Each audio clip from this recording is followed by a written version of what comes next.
తన కోపమే తనకు కాదు తరాలకు శత్రువు.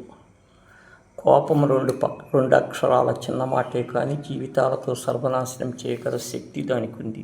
ముక్కు మీద కోపం ఉంచుకొని తిరిగేవారు మనకు తరచుగా కనపడుతూనే ఉంటారు. కానీ ఆ కోపం వల్ల వాళ్ళు ఏం కోల్పోతున్నారనేది మాత్రం బయటకు కనపడదు.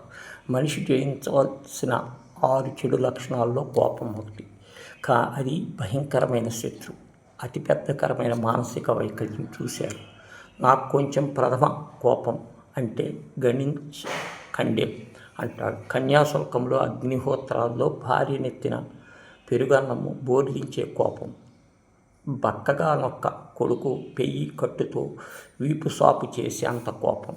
పెరటి గోడ కోసం వ్యాజ్యం వేసి ఎకరం పొలం అమ్ముకునే కోపం. కూతుర్ని ముసలాడికిచ్చి పెళ్లి చేయటానికి నిర్ణయించుకుని అడ్డొచ్చిన తల్లినే తిట్టేసి తాంబూలాలు ఇచ్చేశాడు.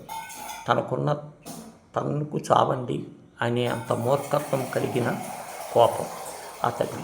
దుర్యోధనుడు, ద్రౌపదుడు, ద్రోణుడు, ద్రుపదుడు, అశ్వత్థామ, పరీక్ష తక్షకుడు తదితరుల కోపాల వల్లే కాకుండా భారత భాగవతాలే లేవు. ఎంత తపస్సు చేసినా విశ్వామిత్రుడు, భృగు, దుర్వాసుడు లాంటి వారు తమ కోపాన్ని జయించలేక అవమానాల పాలయ్యారు. కానీ వాళ్ళ కోపాలన్నీ లోక కళ్యాణం కారకులన్నది వేరే విషయం. మనం కూడా వాళ్ళలాగా లోక కళ్యాణం కారకం అని చెప్పుకోవటానికి దేవతలం కాం, మహర్షులం కాం, మామూలు మనుషులం.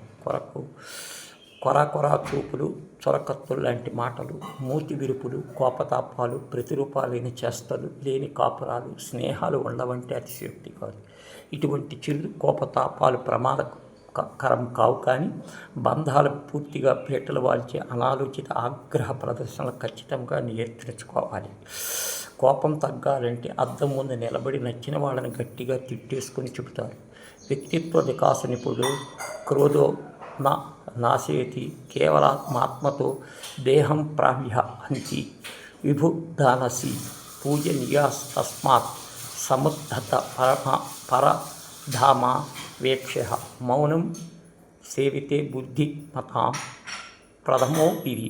కోపం అన్నింటినీ నాశనం చేస్తుంది. అందుకే తప్పు ఎవరి వల్ల జరిగినప్పటికీ ముందు మౌనాన్ని ఆశ్రయించటం, శాంతలంగా ఉండటం, సహకారాన్ని పాటించటం మేధావుల ప్రథమ కర్తవ్యమని భర్తృహరి నీతి శతకంలో చెప్పిన విషయాన్ని బాగా గుర్తుంచుకోవాలి. ఎందుకంటే కోపం తనకే శత్రువు కావటం మాత్రమే కాదు, తరాలకు కూడా శత్రువుగా మారుతుంది. కోపం వల్ల కలిగే నష్టం జీవితాంతము తన వారిని, తన తర్వాతి వారిని కూడా వెంటాడుతుంది.